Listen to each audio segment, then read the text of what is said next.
दोस्तों नमस्कार, मैं डॉक्टर प्रविंदर सिंह आज न्यू वीडियो के साथ आया हूँ जिसका टॉपिक है रूट ऑफ इंजेक्शन। हम दवाई के जो इंजेक्शन फॉर्म होते हैं उनको बॉडी में किस किस रूट के थ्रू बॉडी में इंजेक्ट करते हैं। जो इंजेक्शन फॉर्म में दवाई होती है उसको देने का मतलब ये होता है कि हमारा कुछ कंडीशन शरीर में ऐसी होती है, जैसे कि कोई पेशेंट है वो अगर माउथ के थ्रू कोई भी दवाई ले नहीं पा रहा है तो उसको हम इंजेक्शन के रूप में देते हैं। कुछ दवाइयाँ ऐसी होती है जो इंजेक्शनी फॉर्म में आती हैं, या कुछ पेशेंट की कंडीशन ऐसे होती है जैसे कि कोई कोमा में है, कोई बेड रिडन पेशेंट है जो अनकॉन्शियस है, मतलब उसको कोई कॉन्शियसनेस नहीं है कि मैं माउथ द्वारा कोई दवाई ले रहा हूँ। तो उन पेशेंटों में हम इंजेक्शन को, दवाई जो रहेगी हमारी वो इंजेक्शन फॉर्म में रहेगी, उस इंजेक्शन को हम इन रूटों द्वारा बॉडी में डालते हैं। जैसे कि सबसे कॉमन रूट हमारे जैसे पहला आ जाएगा इंट्राडर्मल। इंट्राडर्मल मतलब डर्मल मतलब स्किन का पार्ट। तो जो हमारे स्किन के पार्ट होंगे उसमें हम कोई भी दवाई डालेंगे तो वो इंट्राडर्मल रूट के थ्रू जाएगी।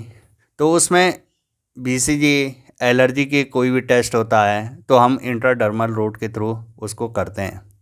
सेकंड है हमारे पास सबकुटेनियस। सबकुटेनियस मतलब स्किन के नीचे जो फैटी टिश्यू होंगे उनमें किसी भी इंजेक्शन को डालना, वो हो गया हमारा सबकुटेनियस रूट।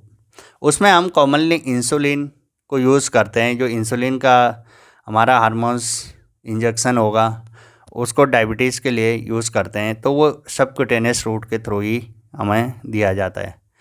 सेकंड है हमारे पास एड्रेनालिन, जो कि हमारे कॉमनली अस्थमा की कंडीशन में इमरजेंसी में यूज़ किया जाता है, तो सबकुटेनियस रूट के थ्रू ही एड्रेनालिन दिया जाता है। उसको हम आर्टरी के थ्रू देंगे तो आर्टरी में अचानक ही बीपी बढ़ने लगता है तो अदर कॉम्प्लिकेशन होने लग जाते, तो इसीलिए हम उसको भी सबकुटेनियस रूट के थ्रू देते हैं। थर्ड है हमारे पास इंट्रामस्कुलर। इंट्रामस्कुलर मतलब मसल्स में इंजेक्शन को देना। तो हम कॉमनली इसमें हम ग्लूटियल रीजन, हिप्स रीजन की जो मसल्स होते हैं ग्लूटियस मीडियस, तो उसमें हम इसको इंजेक्शन को देते हैं। सेकंड है हमारे पास डेल्टोइड के मसल्स, उसमें भी हम उसको इंजेक्शन को डालते हैं। फोर्थ है हमारे पास इंट्रावीनस रूट। इंट्रावीनस रूट मतलब जो हमारी वीनस सिस्टम होगा उसके थ्रू हम ब्लड में इंजेक्शन को पहुंचाते हैं। तो इसमें कॉमनली हम क्यूबाइटल मतलब हाथ के जो मिड पार्ट रहेगा उसमें क्यूबाइटल रीजन में, क्यूबाइटल फोसा में हमारी जो मीडियन वेन्स होते हैं जो आसानी से हमको मिल जाती है, या हम जो रिस्ट रीजन रहेगा उसमें हमारी जो वेन्स होगी उसमें भी डालते हैं, या हमारी पाँव की साइड सिफेनियस वेन है, लॉन्ग सिफेनियस वेन या शॉर्ट सिफेनियस वेन, उसके थ्रू भी इंजेक्शन डालते हैं। तो ये हो गया हमारा इंट्रावीनस रूट, जिसमें कॉमनली हम एंटीबायोटिक या कोई भी अदर इंजेक्शन है उसको यूज़ करते हैं। फिफ्थ है हमारे पास intra arterial routes. Intra arterial route मतलब आर्टरी के थ्रू हमें कोई भी इंजेक्शन बॉडी में पहुंचाना है।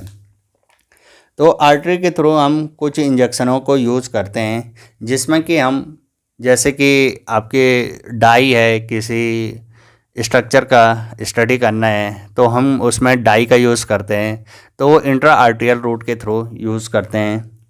या हमको कोई वैसोडाइलेटर यूज़ करना है, किसी भी ये डिजीज़ जैसे पेरिफेरल वास्कुलर डिजीज़ होती है जिसमें कि हमें कुछ वैसोडाइलेटर ड्रग्स का यूज़ करना पड़ता है, तो वो भी इंट्रा आर्टेरियल रूट के थ्रू यूज़ करते हैं हम।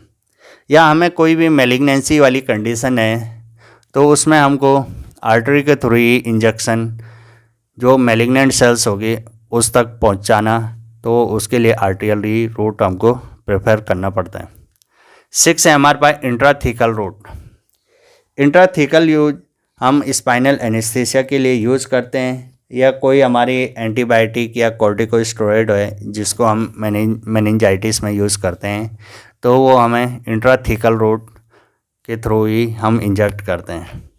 7th है हमारे पास intra articular route. Intra articular मतलब दो बोनों के बीच में जहाँ पे जगह होगी उस जगह में हमको इंजेक्शन पहुँचाना है। जैसे कि हम आर्थराइटिस के केसेस में कोई भी स्टेरॉइड का इंजेक्शन देते हैं तो वो इंट्रा आर्टिकुलरी रूट के थ्रू देते हैं कि दो बोन्स के बीच में हमको इंजेक्शन देना है, तो वो इंट्रा आर्टिकुलर रूट हो जाएगा। 8th है हमारे पास एपिड्यूरल। एपिड्यूरल स्पेस में जो कि हमारे स्पाइन के एक स्पेस होता है, तो उसमें हम कॉमनली हमारे जो एनेस्थेसिक के ड्रग्स होते हैं उसको यूज़ करते हैं हम एपिड्यूरल रूट में। 9th है हमारे पास इंट्रा ओशियस इन्फ्यूजन। इंट्रा ओशियस मतलब हड्डी में सीधे हमको कोई भी इंजेक्शन पहुंचाना है। कॉमनली हम जो कोई भी बच्चों वाली कंडीशन होती है जिसमें हमें वेंस और आर्टरी नहीं मिलती है, किसी को हमें लार्ज क्वांटिटी में फ्लूइड को इन्फ्यूजन करना होता है, तो उसमें हम इंट्राओशियस इन्फ्यूजन को यूज़ करते हैं। इंट्राओशियस के लिए हम टीबिया की बोन्स को अपर एंड की साइड में इसमें एक ट्रोकार आता है जिसके थ्रू हम जो बोन्स रहेगी उसके बीच में इंजेक्शन को हम पहुंचाते हैं। ये सारे कॉमन रूट हमारे कॉमनली इंजेक्शन के लिए यूज होते हैं। हमारे जो इंट्राडर्मल होगा वो होगा हमारे स्किन के लेयर्स में। सबक्यूटेनियस होगा हमारा, तो वो होगा हमारा जो हमारा स्किन के नीचे का फैटी टिश्यू है उसमें। और इंट्रामस्कुलर हमारे जो इंट्रामस्कुलर है वो ग्लूटियल रीजन में कॉमनली और डेल्टॉइड रीजन में कॉमनली यूज होता है। और इंट्रावीनस हमारे क्यूबाइटल फोसा में मीडियन वेंस में वो होता है।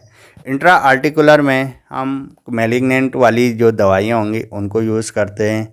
और इंट्राथिकल में ज़्यादातर हम एनेस्थीसिया यूज़ करते हैं, और एपिड्यूरल में भी एनेस्थीसिया के प्रोसीजर में काम आता है। इंट्रा आर्टिकुलर जैसे आर्थराइटिस वाली कंडीशन में।